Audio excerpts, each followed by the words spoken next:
Men Go'ro'g'li.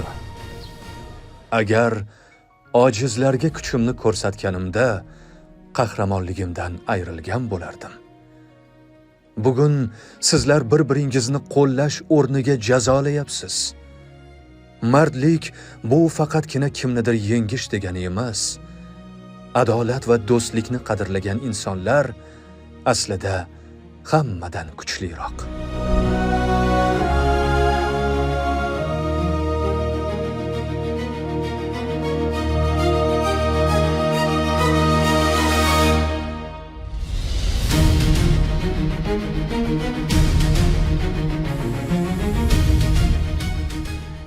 Men Malikai Ayyor. Kuchim qo'limda emas, aqlimda. Sen esa har bir tushunmovchilikni ovozingni baland qilish bilan hal qilmoqchisan. Unutma, o'zingni boshqara olishing eng katta g'alaba. Har bir muammoning eshigi bor. Uni kuch bilan emas, kalit bilan ochish kerak.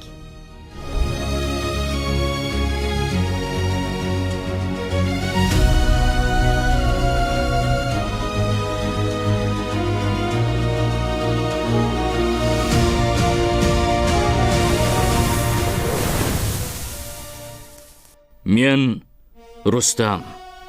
Mehnat, intizom va kuch erkakdagi eng muhim sifatlardir. Men mana shu sifatlar sabab janglarda zafar quchdim.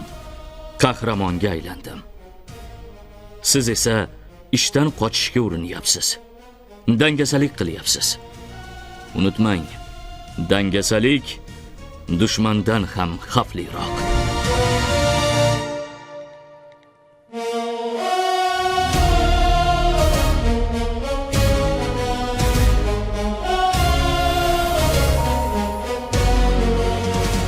Men Yunus Pari. Ko'rinmayman, lekin izlaganlarga yo'l ko'rsataman. Sizlar esa ilm eshigi yonidan o'tib ketyapsiz.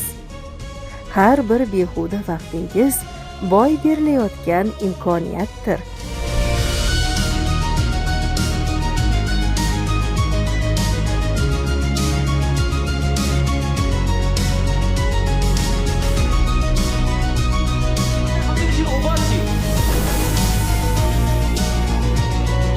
Men Alpomish.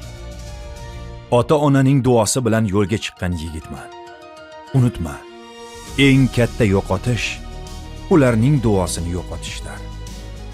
Ota-ona ba'zan seni tushunmasligi mumkin, lekin seni sevishdan aslo to'xtamaydi.